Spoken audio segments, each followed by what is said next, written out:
জয় গুরু। ওং শ্রী পরমাত্মনে নমঃ। ওং নারায়ণং নমস্কৃত্য নরং চৈব নরোত্তমং দেবীং সরস্বতীং চৈব ততো জয়মুদীরয়েৎ। নারায়ণ নর নরোত্তম ও দেবী সরস্বতীকে প্রণাম জানাই। সুধী ভক্তজন সকলকে জানাই শুভেচ্ছা এবং যথাস্থানে প্রণাম। মহাভারত পাঠ এর আগের ভিডিওতে আমরা পেলাম রাজা পরীক্ষিতকে তক্ষক দংশন ও রাজা পরীক্ষিতের প্রাণ বিয়োগ। এবার পঞ্চচত্বারিংশ অধ্যায়ে বংশধর সন্তানের প্রশংসা। উগ্রসভা কহিলেন, এই সময়ে মহাতপা জরৎকারু মুনি বায়ুমাত্র ভক্ষণে শীর্ণ কলেবর হইয়া তপনুষ্ঠান ও পুণ্যতীর্থে স্নান করিয়া অবনী মণ্ডল পরিভ্রমণ করিতেন এবং যে স্থানে সায়ংকাল উপস্থিত হইত সেই স্থানেই অবস্থিতি করিতেন। একদা তিনি পর্যটন ক্রমে এক স্থানে উপস্থিত হইয়া দেখিলেন, নিরাহারে শীর্ণ কলেবর বায়ুমাত্র ভোজি পরিত্রাণেচ্ছু অতি দীন ভাবাপন্ন স্বকীয় পিতৃগণ ঊর্ধ্বপাদ ও অধমস্তকে তন্তু মাত্রাবশিষ্ট উশির স্তম্ভ অবলম্বন করিয়া এক মহা গর্তাভিমুখে লম্বমান রহিয়াছেন। ওই গর্তে এক প্রকাণ্ড মুশিক বাস করে। সে প্রতিদিন সেই বীরণ স্তম্ভের মূল সকল ক্রমে ক্রমে ছেদন করিতেছে। মহর্ষি জরৎকারু তাহাদিগকে নিতান্ত দীন ভাবাপন্ন ও পরিত্রাণেচ্ছু দেখিয়া দয়ার্দ্র চিত্রে জিজ্ঞাসা করিলেন, আপনারা কে এবং কি নিমিত্তই বা এই উশির স্তম্ভ অবলম্বন করিয়া ঊর্ধ্বপাদে ও অধোমুখে মহাগর্তাভিমুখে লম্ববান রহিয়াছেন? আপনারা যে উশির স্তম্ভ অবলম্বন করিয়া আছেন, উহার একমাত্র তন্তু অবশিষ্ট আছে। এই গর্ত নিবাসী মুশিক তাহাও ক্রমে ক্রমে ছেদন করিতেছে। ইহা ছিন্ন হইলেই আপনারা এই গর্ত মধ্যে অধঃশিরে পতিত হইবেন। আপনাদের এই দুর্দশা দর্শনে আমার যৎপরণাস্তি দুঃখ হইতেছে।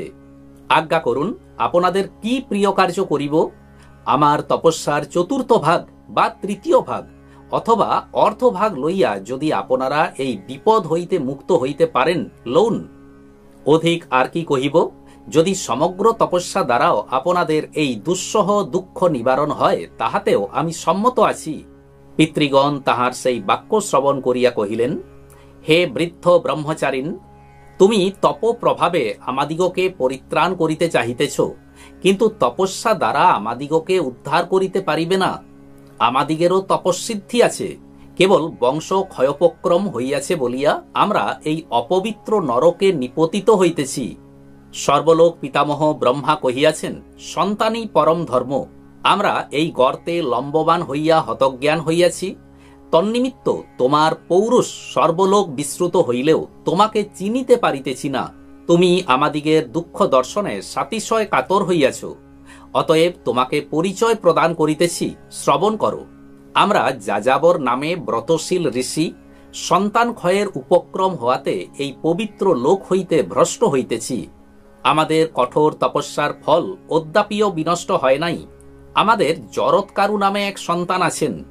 তিনি বেদ বেদাঙ্গ শাস্ত্রে পারদর্শী, নিয়তাত্মা, ব্রত নিরত ও তপপ্রভাব সম্পন্ন, কিন্তু তাহার থাকা না থাকা উভয়ই সমান হইয়াছে। তাহার স্ত্রী পুত্র বন্ধু বান্ধব কেহই নাই, কেবল কঠোর তপস্যা করিয়াই কাল যাপন করেন। তিনি তপস্যা লোভে নিতান্ত আক্রান্ত হওয়াতেই আমাদিগের এই দুর্দশা ঘটিয়াছে। এই যে উশির স্তম্ভ দেখিতেছ, ইহা আমাদের বংশবর্ধক কুলস্তম্ভ। আর ইহার যে সকল মূল দেখিতেছ, ইহা আমাদিগের কাল কবলিত সন্তান সমূহ। অর্ধভক্ষিত যে মূলটি আমরা অবলম্বন করিয়া আছি, উহা সেই তপনিষ্ঠ জরৎকারু। আর এই যে মুশিক দেখিতেছ, ইহা মহাবল পরাক্রান্ত কাল। ইনি সেই তপলুব্ধ মূঢ়মতি জরৎকারুকে ক্ষয় করিতেছেন। জরৎকারুর কঠোর তপস্যা আমাদিগকে রক্ষা করিতে পারিবে না। আমরা অতি মন্দভাগ্য, আমাদিগের মূল ছিন্ন প্রায় হইয়াছে। এই দেখো, আমরা কালোপহতচিত্ত হইয়া দুরাত্মা দিগের ন্যায় অধঃপতিত হইতেছি। আমরা সবান্ধবে এই গর্তে পতিত হইলে তাহাকেও কাল নিয়ন্ত্রিত হইয়া নিরয়গামী হইতে হইবে। হে ব্রাহ্মণ, কি তপস্যা, কি যজ্ঞ, কি অন্যান্য পুণ্যকর্ম, সন্তানের সদৃশ কিছুই দেখিতে পাই না। হে বৎস, এক্ষণে তুমি আমাদিগের নাথস্বরূপ। তোমার সহিত সেই মূঢ়মতি জরৎকারুর সাক্ষাৎকার হইলে তাহার নিকট আমাদিগের এই দুর্দশা বৃত্তান্ত আদ্যপান্ত পরিচয় দিবে এবং কহিবে, তুমি তরায় দ্বার পরিগ্রহ করিয়া সন্তানোৎপাদন দ্বারা আমাদিগের পরিত্রাণ করো। সে যাহা হোক, তুমি যে আমাদের দুর্দশা দেখিয়া পরম বন্ধুর ন্যায় অনুতাপ করিতেছ, তন্নিমিত্ত আমরা শুনিতে ইচ্ছা করি তুমি কে। উগ্রশ্রবা কহিলেন, জরৎকারু তাহাদের এই বাক্য শ্রবণে সাতিশয় শোকার্ত হইয়া সবাষ্প গদগদ স্বরে কহিতে লাগিলেন, হে মহর্ষিগণ, আপনারা আমারই পূর্বপুরুষ। আমি আপনাদিগের সেই পাপাত্মা নরাধম ও কৃতঘ্ন পুত্র। আমার নাম জরৎকারু। সম্প্রতি আপনাদিগের কি প্রিয় কার্য করিতে হইবে আজ্ঞা করুন। সম্প্রতি আপনাদিগের কি প্রিয় কার্য করিতে হইবে আজ্ঞা করুন, এবং আমার এই অপরাধের যথোচিত দণ্ডবিধান করুন। এবার ৬৪ অধ্যায় জরৎকারুর বংশরক্ষায় প্রতিজ্ঞা। পিতৃগণ কহিলেন, বৎস, আমাদিগের সৌভাগ্য বলে তুমি যদৃচ্ছা ক্রমে এই স্থানে আসিয়া উপস্থিত হইয়াছ। এক্ষণে জিজ্ঞাসা করি, তুমি কি নিমিত্ত দ্বার পরিগ্রহ করো নাই? জরৎকারু কহিলেন, হে পিতৃগণ, আমার মনে সর্বদাই এই ভাব উদিত হয় যে আমি ঊর্ধ্বরেতা হইয়া ব্রহ্মচর্য অবলম্বন পূর্বক দেহ ত্যাগ করিব, কদাচ দ্বার পরিগ্রহ করিব না। এক্ষণে আপনাদিগকে এই মহা গর্তমধ্যে পক্ষীর ন্যায় লম্বমান দেখিয়া আমার ব্রহ্মচর্যের বাসনা অপনীত হইল। আমি আপনাদিগের হিত সাধনার্থে অচিরাৎ বিবাহ করিব, কিন্তু তদ্বিষয়ে এই এক প্রতিজ্ঞা রহিল যে যদি আমি আমার স্বনাম্নী কন্যা ভিক্ষা স্বরূপ প্রাপ্ত হই এবং তাহাকে ভরণ পোষণ করিতে না হয়, তাহা হইলেই তাহার পানি গ্রহণ করিব, প্রকারান্তর হইলে তদ্বিষয়ে প্রবৃত্ত হইব না। আমার সেই পত্নীর গর্ভে যে পুত্র জন্মিবে সেই আপনাদিগকে উদ্ধার করিবে। হে পিতামহগণ, তখন আপনারা অক্ষয় স্বর্গলাভ করিয়া পরম সুখে কাল যাপন করিতে পারিবেন। উগ্রশ্রবা সৌনককে সম্বোধন করিয়া কহিলেন, হে ভৃগু বংশাবতংশ, মহর্ষি জরৎকারু এইরূপে পিতৃগণকে আশ্বাসিত করিয়া সমস্ত মহিমণ্ডল ভ্রমণ করিতে লাগিলেন, কিন্তু তিনি বৃদ্ধ বলিয়া কেহই তাহাকে কন্যা প্রদানে উদ্যত হইল না। যখন তিনি পিতৃগণের আদেশানুসারে বিবাহ করিতে কৃত সংকল্প হইয়াও তৎসম্পাদনে কৃতকার্য হইতে পারিলেন না, তখন দুঃখার্ত মনে অরণ্যানি প্রবেশপূর্বক উচ্চৈশ্বরে রোদন করিতে লাগিলেন। পরিশেষে পিতৃলোক হিতৈষী মহাপ্রাজ্ঞ জরৎকারু এই বলিয়া ক্রমে ক্রমে ৩ বার কন্যা ভিক্ষা করিলেন। এ স্থানে যে কোনো স্থাবর বা অস্থাবর বস্তু বর্তমান আছো অথবা যাহারা অন্তর্হিত আছো, সকলে আমার বাক্য শ্রবণ করো।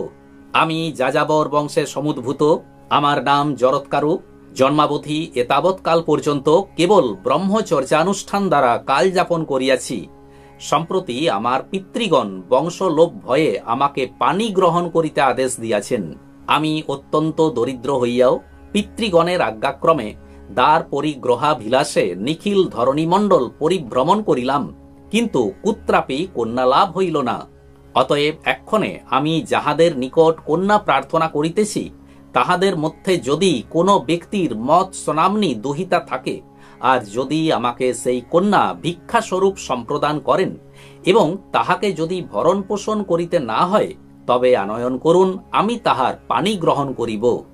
অনন্তর যে সকল সর্প জরৎকারুর দ্বার পরিগ্রহাভিলাষের অনুসন্ধানে নিযুক্ত ছিল, তাহারা সত্বর যাইয়া বাসুকীকে সংবাদ দিল।